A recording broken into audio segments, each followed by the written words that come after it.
m'appelle Levison Wood. C'était raide. En 2014, j'ai suivi à pied le cours du Nil depuis sa source jusqu'à la mer. J'ai vu le cœur de l'Afrique. Au revoir. À hauteur d'homme. On se croirait sur Mars. Cette fois, je me lance un défi encore plus fou. C'est dur. Je vais longer toute la chaîne. C'est phénoménal. De l'Himalaya. Je vais suivre l'épine dorsale de tout un continent sur plus de 2700 km. Je compte partir des sommets occidentaux de l'Afghanistan, puis traverser les cols enneigés et la végétation luxuriante des contreforts de l'Himalaya, pour rejoindre le mont Everest et arriver enfin au royaume secret du Bhoutan, où commence le plateau tibétain. Waouh! Impressionnant. Je vais devoir faire 4 millions de pas pour atteindre mon but. Quel est le cinglé qui a eu cette idée? J'ai déjà escaladé les pics gelés d'Afghanistan et découvert une région méconnue du Pakistan. C'est un véritable paradis de verdure. Maintenant, je me dirige vers le cœur du Cachemire. C'est l'une des zones les plus militarisées que j'ai vues. Je vais traverser des paysages enchanteurs. On se croirait dans une station de ski. Pénétrer dans une zone de conflit. L'ambiance est différente ici. Et tenter d'en sortir vivant. Il reste 1 heure de jour. Je vais jamais y arriver. Bon sang.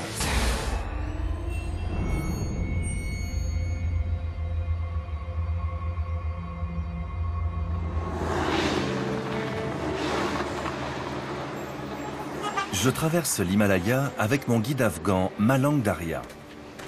Demain, nous entamerons l'une des étapes les plus risquées de notre périple, dans le Cachemire. Mais ce soir, nous profitons de la douceur de la vallée de Gilgit. Dans une expédition de ce genre, bien manger est essentiel. Je peux avoir un thé chai? Je vous prépare ça. Tu fais ta diva. Diva? C'est quoi diva? Diva. Tu es exigeant. Comme une pop star. Une pop star? Je veux ci, je veux ça. Je suis une pop star. Regarde la taille de mon... T'as carrément la grosse tête, ouais.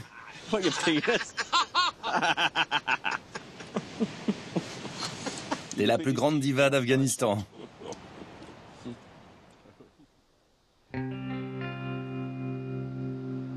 Et moi qui croyais que les montagnards étaient des durs à cuire.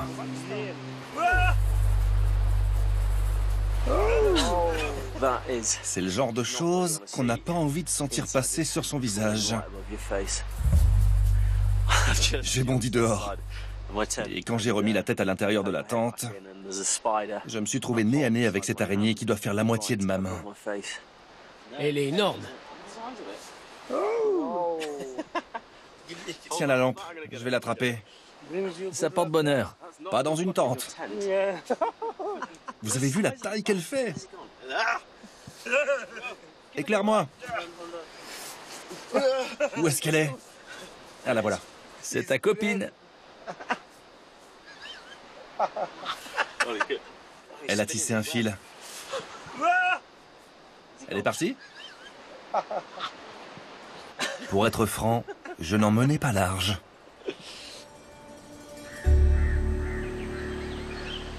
Lève. Coucou. Bonjour. Bonjour. Bien dormi? Très bien. Ta copine est là? Elle est partie. Ah bon? Ouais. Mais ma tente est remplie de mouches. Pas de chance.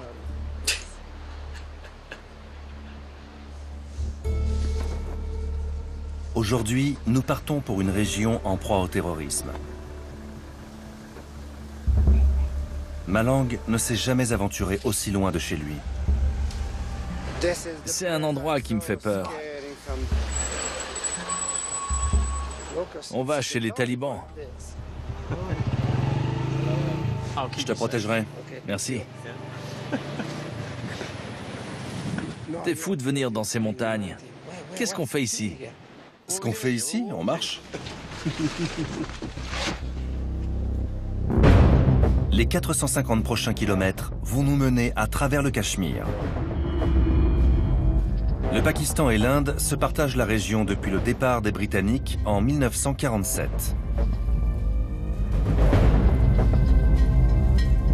Je compte marcher jusqu'à la ligne de contrôle, la frontière controversée entre les deux pays. Les étrangers ont interdiction de la franchir, mais je veux m'en approcher le plus possible. Je traverserai ensuite le Cachemire indien pour rejoindre l'État de l'Himachal Pradesh.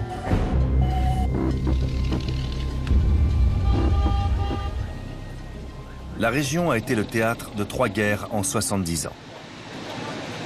Elles auraient fait 100 000 victimes.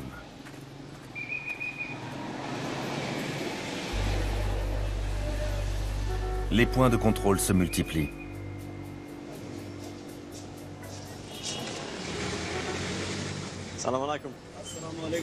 Comment allez-vous? Bien, merci. Montrez-moi vos passeports. Pas de problème. Tenez. Qu'est-ce qu'on fait avec eux? On les laisse passer? Merci beaucoup. Tenez. Merci. Merci beaucoup.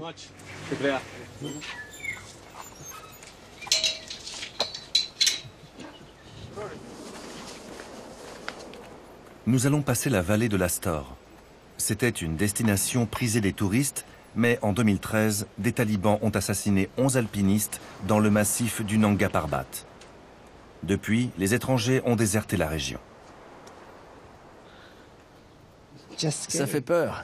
Ils tuent des gens. Ça te fait quoi d'être au Pakistan? Tu te sens plus en sécurité ou plus en danger en tant qu'Afghan? Quand on a traversé la montagne, les gens étaient très accueillants, très joyeux. Mais petit à petit, ça a changé. Plus on avance, moins c'est amical. Ce ne sont pas les mêmes gens, ce n'est pas la même culture.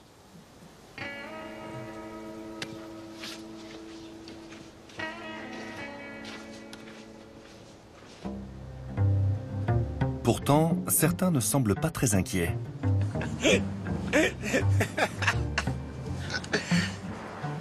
Je comprends pas ce qu'il fait. Il avait sommeil. C'est le ramadan. Les gens sont fatigués.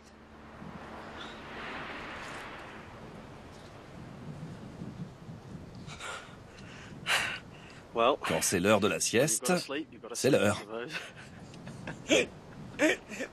Personnellement, je ne me verrais pas dormir ici. Ces routes sont dangereuses. Elles sont carrément à flanc de falaise. Il doit y avoir, dans les 150 mètres de dénivelé, ça plonge droit dans la rivière Astor. Mieux vaut éviter de tomber. Un petit glissement de terrain, et c'est fini.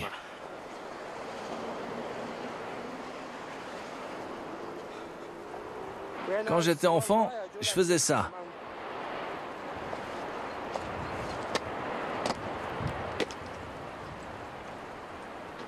C'est pas bien, ma langue.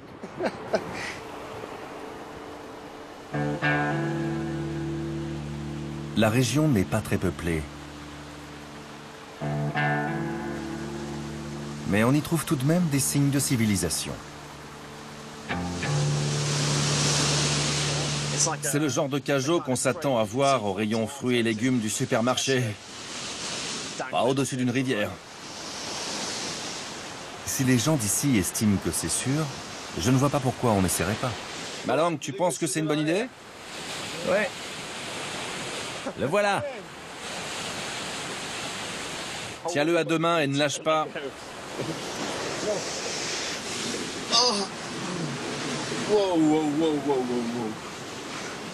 C'est bon.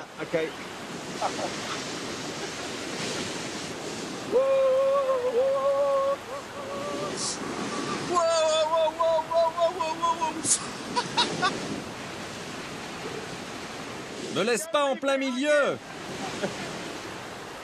Malang a dit que c'était une bonne idée. Mais ce n'est pas lui qui se balance 3 mètres au-dessus d'un flot déchaîné.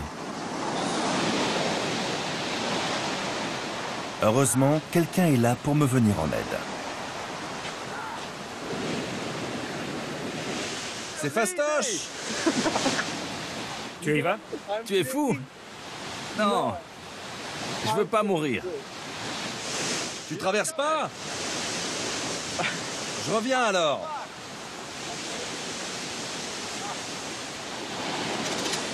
Je suis soulagé.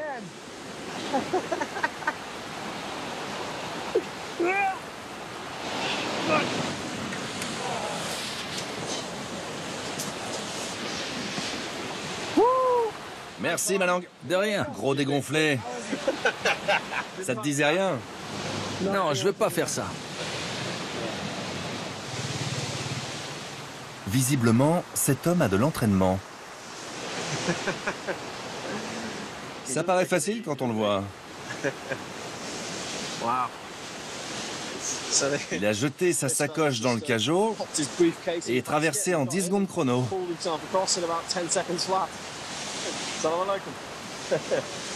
Vous allez où? À Gilgit. C'est votre train de banlieue ou votre métro en fait? C'est dangereux? Oui. Même lui le dit.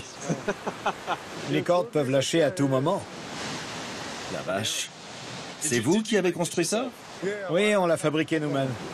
C'est là depuis quand? Une vingtaine d'années. 20 ans? Merci.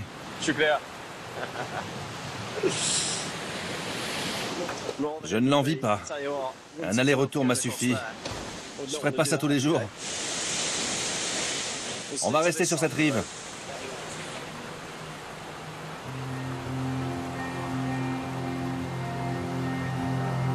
Chaque pas nous rapproche un peu plus de la frontière militarisée avec l'Inde. Nous ne tardons pas à avoir de la compagnie. Ces 2 hommes à moto nous suivent depuis plusieurs heures. Ils nous surveillent. Je pense qu'ils vont prévenir le prochain barrage routier de notre arrivée. Nous n'avons aucune idée de qui ils sont, ni de ce qu'ils veulent. Mais nous devons continuer notre route jusqu'à la ligne de contrôle. Aucun occidental n'a été autorisé à la traverser, mais je ne m'arrêterai pas de marcher avant qu'on me le dise de vive voix. Un premier obstacle se présente sur la route. Ça en fait des chèvres. C'est un embouteillage à la pakistanaise. Regardez celle-là, on dirait un cheval.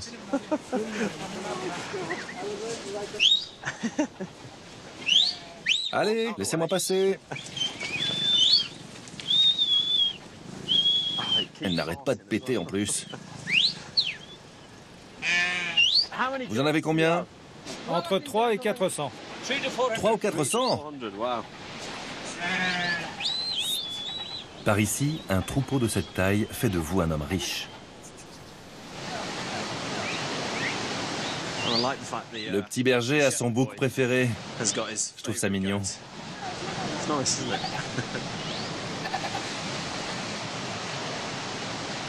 L'embouteillage est terminé. En marche.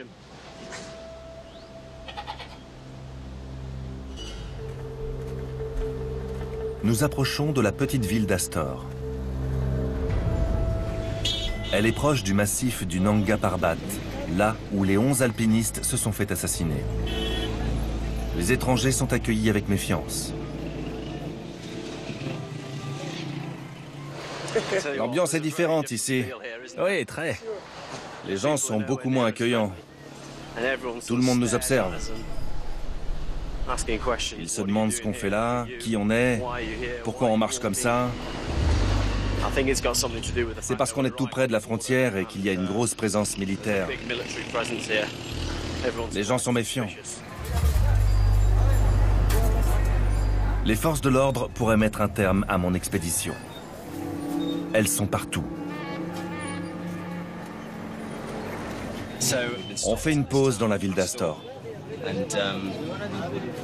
On nous a dit qu'on devait s'adresser aux autorités pour obtenir l'autorisation d'aller plus loin. La frontière n'est qu'à une journée de marche, alors la situation est tendue. Habituellement, les étrangers n'ont pas le droit d'aller là-bas, mais on verra bien. La police arrive en quelques minutes. Bonjour. Bonjour. Tout se passe bien? Tout va bien, merci. On m'a dit que vous aviez filmé le centre tout à l'heure. On n'a pas le droit? Non. Vous êtes ici depuis quand? On vient d'arriver. Vous comptez rester combien de temps? 2 jours. Autour de nous, l'attroupement s'agrandit et les négociations vont bon train.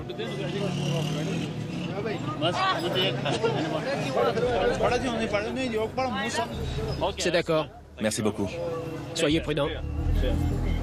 Au bout d'une demi-heure, on nous laisse finalement passer sous la protection de l'agent Ménoir, de sa Kalachnikov et de sa moto Queen.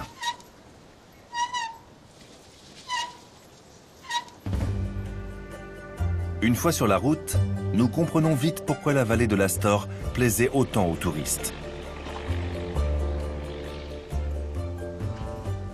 Cet endroit est fabuleux. Je ne pensais pas que le Pakistan ressemblerait à ça.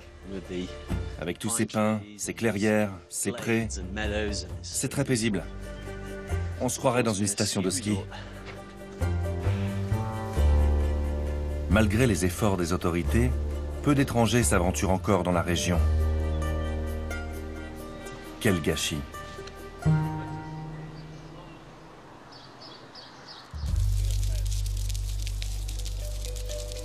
Mais je ne suis pas ici pour faire du tourisme.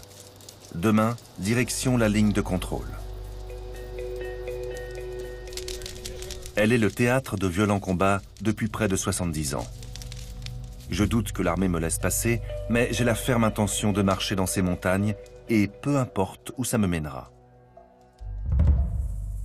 Je ne peux pas faire demi-tour. Le lendemain matin, toujours escortés par l'agent Ménoir, nous nous présentons au poste de police de Gorikot. Notre garde du corps ne peut pas aller plus loin. Vous vous arrêtez ici?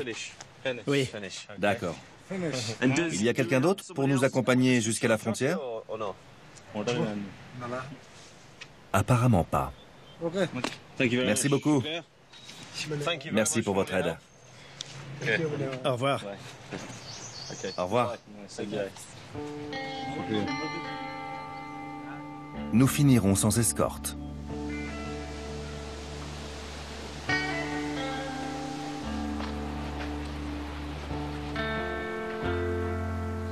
Un peu plus tard, nous tombons sur un groupe assez inattendu.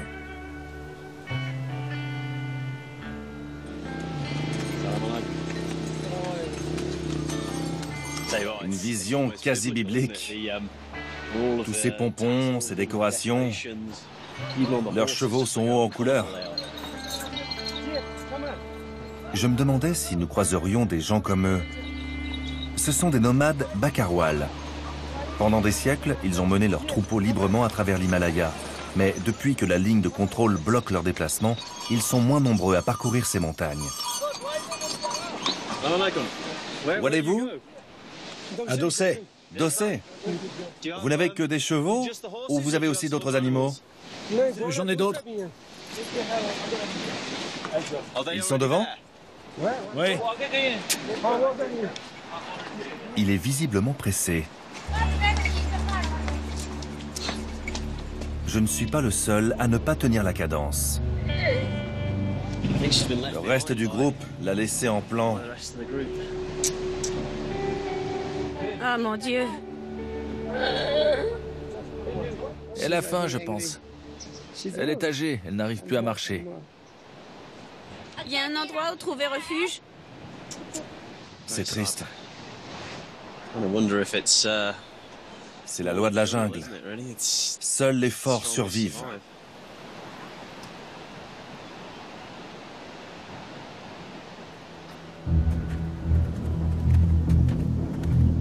Plus tard dans la journée, à l'approche de la ligne de contrôle, nous sommes accueillis par des nuages menaçants. En suivant cet itinéraire, on passe vraiment au cœur de l'Himalaya. Mais l'inconvénient, c'est qu'il faut traverser une des zones les plus militarisées du monde. La frontière entre le Pakistan et l'Inde. Nous avançons droit vers une zone de conflit. Qui sait ce qui peut se produire à partir de maintenant?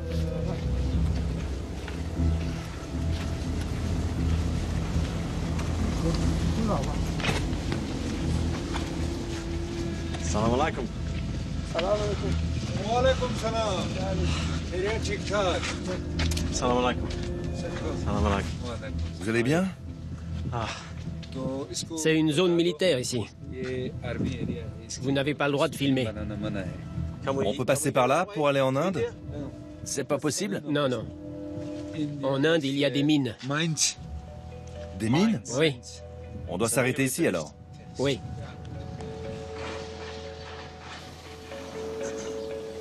C'est rageant d'échouer si près du but. On est tout près, mais ça ne suffit pas. Ma marche au Pakistan s'arrête ici. Je vais devoir revenir sur mes pas et passer en Inde par la frontière officielle, à 1600 km au sud-ouest. De là où je me trouve, je peux presque voir l'endroit d'où je reprendrai mon périple. Derrière ces collines, c'est l'Inde. Je repartirai de l'autre côté de cette montagne. Ici, je vais devoir me séparer de ma diva afghane. C'est la fin de la route pour Malang. Il va repartir en Afghanistan, retourner dans le Pamir. Tu vas me manquer, mon ami.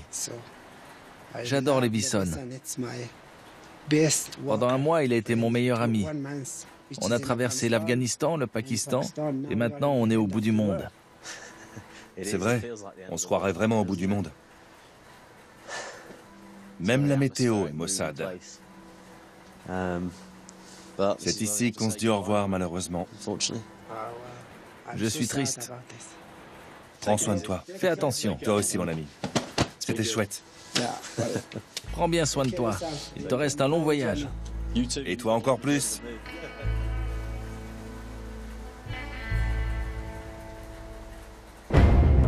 Il y a 6 jours, j'avais atteint la frontière militarisée au niveau de la ligne de contrôle. Je suis finalement entré en Inde seul par le point de passage officiel.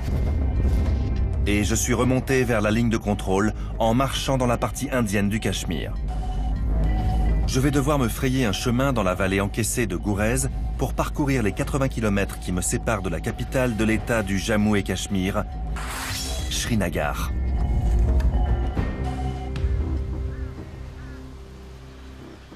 Je suis à la ligne de contrôle et c'est un peu oppressant. Les soldats sont casqués, prêts à faire feu avec leurs armes. On sent beaucoup de tension ici. Je vois 2 soldats au moment où je vous parle.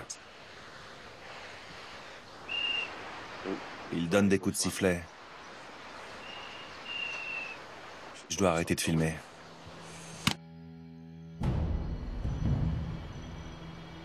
Je suis au milieu d'une zone de grande tension. Ici, les Indiens échangent régulièrement des tirs avec les Pakistanais. Ils craignent l'infiltration d'insurgés.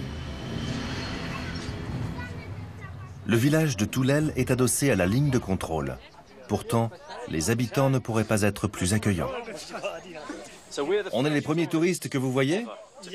Oui, les tout premiers. Waouh! Comme je suis le premier étranger à venir dans cette vallée,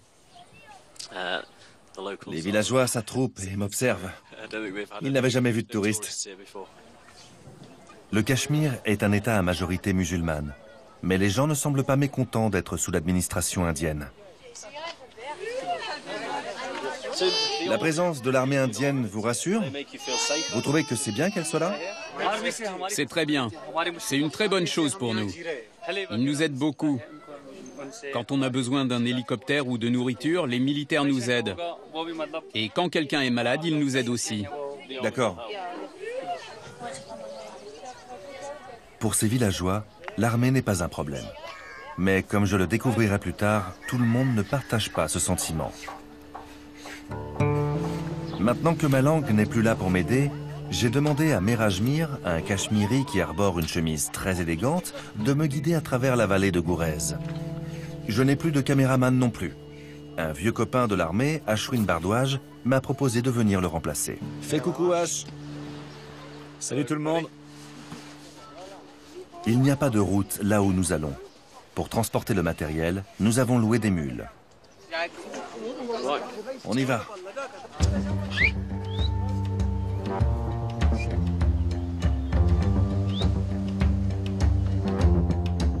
Ces montagnes sont fermées aux étrangers depuis près de 70 ans. Très peu de voyageurs, si ce n'est aucun, ont pu admirer ces paysages. Derrière moi, c'est la vallée de Gourez. Les petits villages que vous voyez se trouvent sur la ligne de contrôle, là d'où je viens. Et encore derrière, les montagnes là-bas, c'est le Pakistan.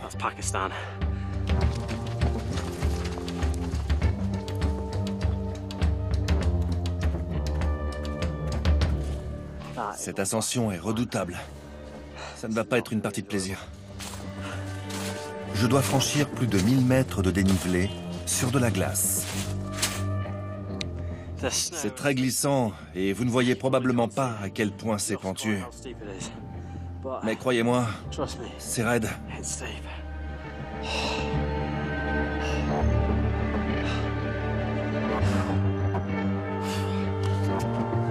4 heures plus tard, je suis à 3600 mètres. L'air se raréfie et je peine à respirer. Il est déjà 5 heures. Et je n'arriverai jamais au sommet avant la nuit. Il me reste 800 mètres d'ascension quasi verticale. Waouh, c'est dur. Mais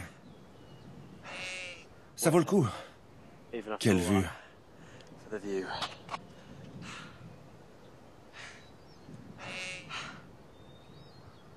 Bon, j'ai l'impression qu'il y a une bergerie là-bas. Ce sera notre hôtel cette nuit. J'ai hâte d'y être.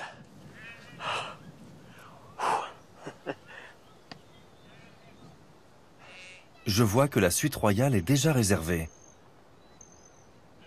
C'est sympa la vie de chèvre.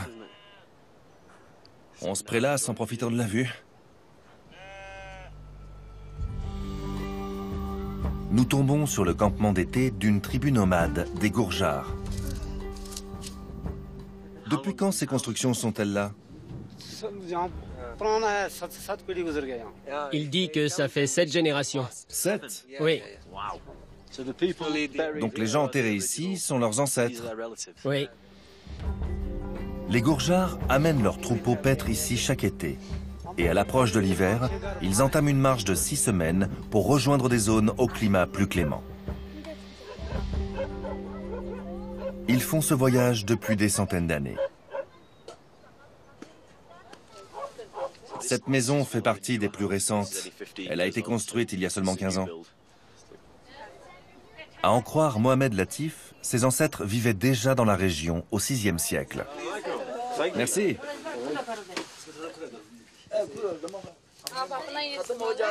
Vous vous considérez chez vous dans ces montagnes? Oui, mais on aime la vie nomade. Et quand la région se couvre de neige, en hiver, on repart. C'est comment de vivre aussi près de la ligne de contrôle? Autrefois, autour de la ligne de contrôle, il y avait beaucoup d'herbes. On faisait paître nos chèvres et nos moutons là-bas. Ils engraissaient bien.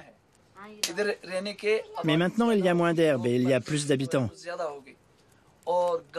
Le problème, c'est qu'à cause de ça, le troupeau s'affaiblit. C'est mauvais pour nous. On gagne moins d'argent avec notre bétail. Et vos enfants, vous pensez qu'ils auront le même mode de vie? Ou est-ce qu'ils changeront parce qu'ils vont à l'école? Ce genre d'existence ne durera plus très longtemps. Nous, on ne veut pas que nos enfants continuent de vivre de cette manière. Que veux-tu faire quand tu auras fini l'école? Médecin. Tu veux être médecin? Bien. Tu aimes venir dans les montagnes? आपको पसंद है पहाड़ आना? Non.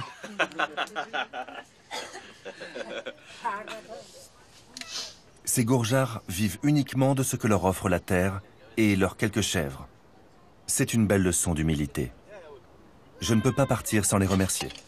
C'est une lampe frontale. On la porte sur le front. Ils n'ont pas l'électricité. Cette lampe devrait leur être utile. On appuie là. Que voulez-vous qu'il vous donne? Rien. J'ai mes images de vous. Merci. Au revoir. Je me demande combien de temps ce mode de vie ancestral persistera. C'est triste que des traditions disparaissent. Mais qui a encore envie de venir ici, dans un froid glacial, pour surveiller des chèvres avec un enfant de 2 ans? Les montagnes ne changent pas, mais les mentalités, si.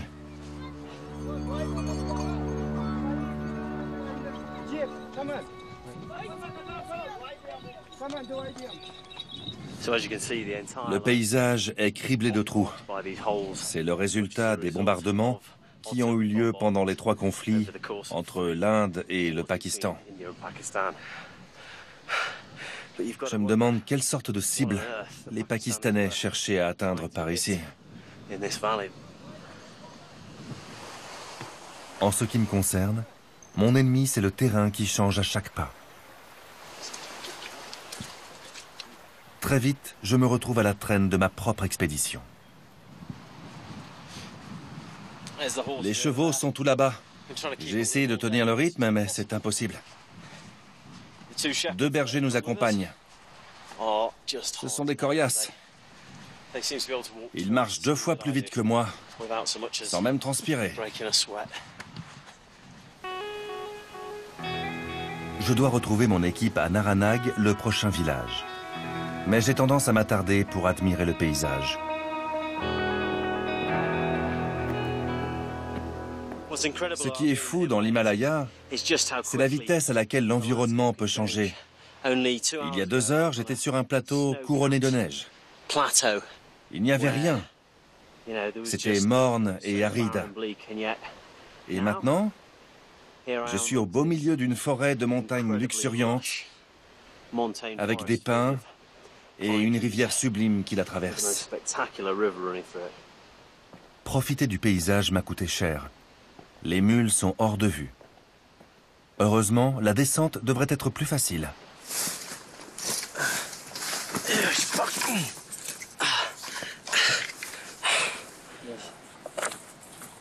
Pour la descente facile, on repassera. On a perdu la piste. Je me suis égaré et je suis bloqué sur un escarpement. C'est pas génial. H et moi, nous frayons un chemin jusqu'à la rivière pour tenter d'y trouver une piste. Pour couronner le tout, c'est plein d'orties. La vache. Mérage et l'équipe ne doivent pas être loin, mais je n'arrive pas à les voir. Je suis presque en bas. Je peux voir la rivière. Mais le problème, c'est qu'il est 6h15 et que dans 3 quarts d'heure, il fera nuit. Si je me retrouve coincé ici, Si je me retrouve coincé ici pour la nuit, c'est fini. C'est infesté d'ours et de loups. Il me reste environ 3 km à parcourir. C'est pas grand-chose, mais avec cette végétation et en suivant la rivière, ça complique la tâche.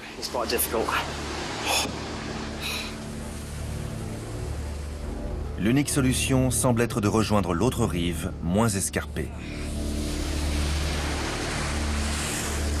Je sais pas comment faire pour traverser.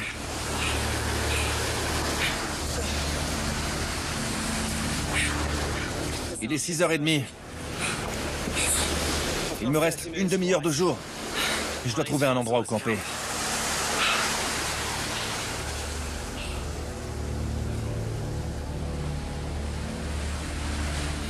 Je vais jamais y arriver. Bon sang. Comment je vais faire pour traverser ?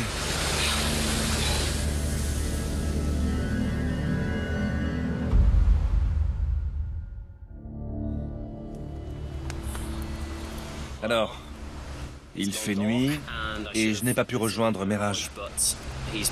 Il doit être en train de s'inquiéter parce que je n'ai pas réussi à rejoindre le lieu de rendez-vous.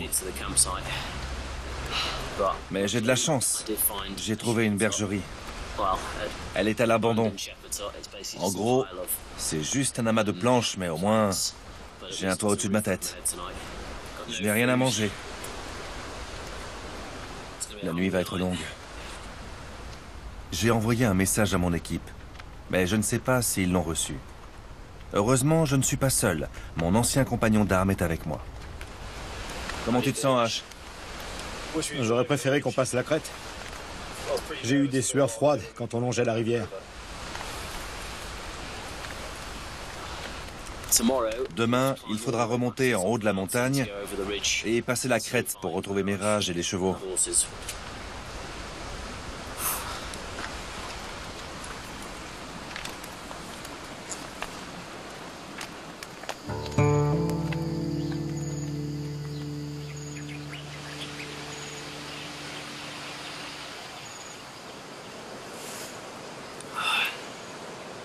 Il est presque 6 heures. Il est temps de partir. Je vais voir ce que ça donne dehors.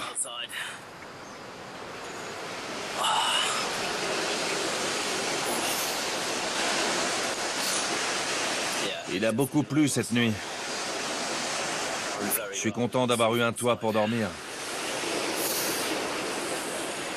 Il faut que j'aille tout là-haut maintenant. En espérant qu'on arrivera à Naranag. Bon. Faut y aller.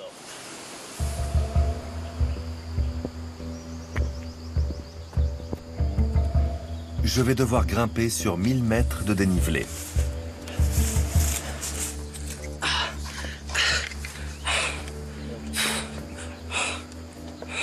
Si Mirage a reçu mon message, il doit être en train de nous attendre au village.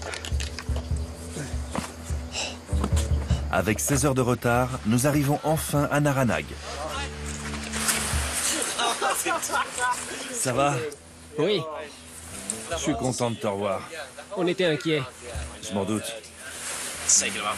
On a mis 4 heures rien que pour redescendre de la montagne. Mais je suis content d'être arrivé et d'être en un seul morceau. On est épuisé mais vivant. L'état de vos vêtements en dit long. Oui, on est un peu sale. Je propose qu'on mange un morceau et qu'on prenne une douche. Tout est bien qui finit bien.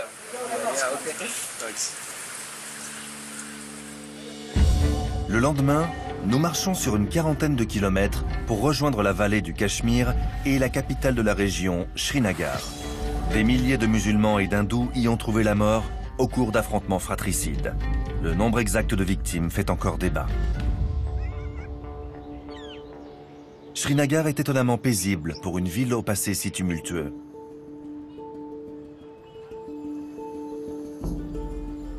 Et voici son plus précieux joyau, le lac Dal. Au programme de la matinée, croisière en bateau. Srinagar est célèbre pour ses habitations sur l'eau, je crois. Oui, Tout le monde me disait que c'était dangereux de venir ici. non, on risque rien. C'est vrai. Il y a beaucoup de monde sur le lac. Oui, c'est très fréquenté. Ce sont surtout des touristes indiens. Oui, en majorité. Avant, à cause des conflits, ce n'était pas possible de faire venir les touristes. Mais depuis environ 5 ans, ils sont de plus en plus nombreux. C'est presque une ville flottante. Il y a des gens qui vendent toutes sortes de choses. On trouve de tout. Il y a un restaurant flottant là-bas.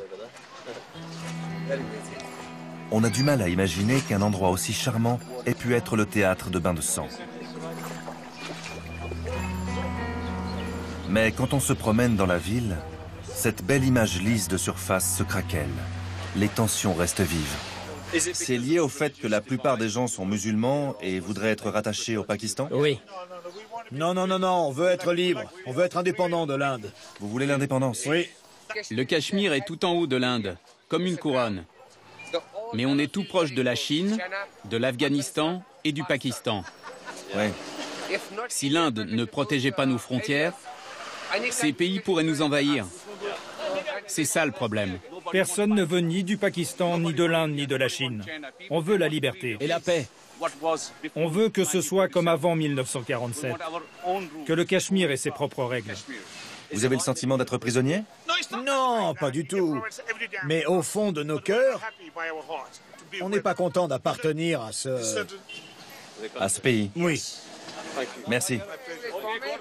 Les villageois que j'ai rencontrés dans la vallée de Gourez étaient satisfaits de la présence de l'armée indienne. Mais ces citadins voient les choses autrement. Les avis divergent sur l'origine des problèmes de la région. Les Cachemiris sont très majoritairement musulmans. Ils ont peu d'affinité avec le reste de l'Inde et beaucoup ne se considèrent même pas comme indiens. Mais en dehors de ça, les opinions sont partagées. Je dois encore marcher 200 km pour quitter les montagnes du Cachemire. Je vais descendre vers les contreforts de l'Himalaya, puis remonter la vallée de Bhaderwah jusqu'à l'Himachal Pradesh.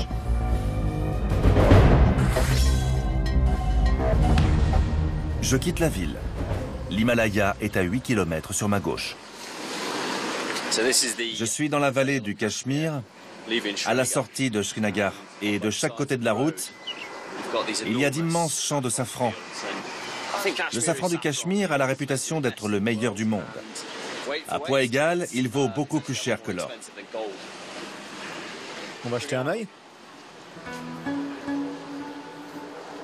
On dit du safran qu'il soigne la dépression, qu'il améliore la circulation et qu'il a même des vertus aphrodisiaques. C'est du safran du Cachemire. Vous pouvez goûter, tenez. Qu'est-ce que le safran du Cachemire a de spécial? Il est puissant. C'est le meilleur du monde? Oui, le meilleur. Comment se fait la cueillette? À la main. Vous venez d'où? D'Angleterre. Où en Angleterre? Londres. Londres? C'est une belle ville, Londres. Pat, Mary, j'ai beaucoup de clients qui sont de là-bas. Pat et Mary? Et Paul. Je leur passerai le bonjour. Vous tournez quoi comme film? C'est pour la télévision. Pour la télé? Oui. C'est un reportage ou un documentaire? C'est un documentaire sur la vie... Partout ou au Cachemire? Dans l'Himalaya. D'accord. Afghanistan, Pakistan, Cachemire. Vous vous déplacez en avion ou en train? À pied. À pied? À pied, vraiment? Tout le temps. Je vous crois pas. Ça s'appelle le marcheur de l'Himalaya. Oui. Ah, d'accord. Vous partez en voiture ou en train? À pied. Ça, c'est pratique. Il faut que je quitte le Cachemire immédiatement. C'est en train de tourner à la virée shopping. Tu vas en faire quoi de ton safran? Je ne sais pas trop ce que je vais en faire. J'en mettrai peut-être dans mes rations de survie.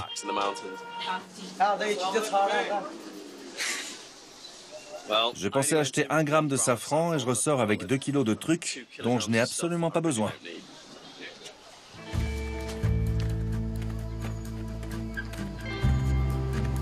Je fais route vers le sud. Peu à peu, des signes de la religion hindoue commencent à apparaître. Il y a 2 semaines, je croisais des policiers armés de Kalachnikov. Maintenant, les seuls uniformes que je vois sont ceux des écoliers.